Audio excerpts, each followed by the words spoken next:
भाजप नेते जयकुमार गोरे यांनी ठाकरे सेनेवर टीका केली होती। भविष्यात ठाकरे दीपकेंच्या नेतृत्वात लढेल असा टोला त्यांनी लगावला होता। त्यावर आता राऊतांनी पलटवार केलाय। गोरेंवर टीका करताना राऊतांची जीभ घसरली आहे। संजय राऊत यांनी नेमकी काय म्हटलंय पाहूयात।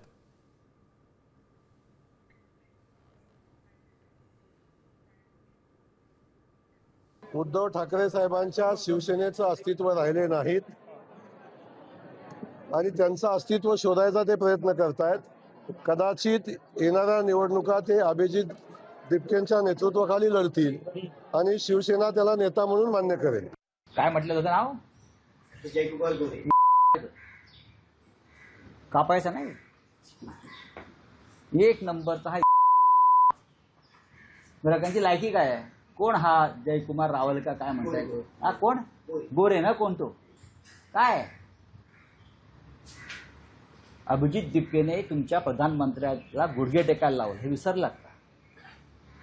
अभिजित दीपकेमुळे आजही अमित शाह आणि पंतप्रधान हे दडून बसलेत बिळामध्ये, हे विसरलात का?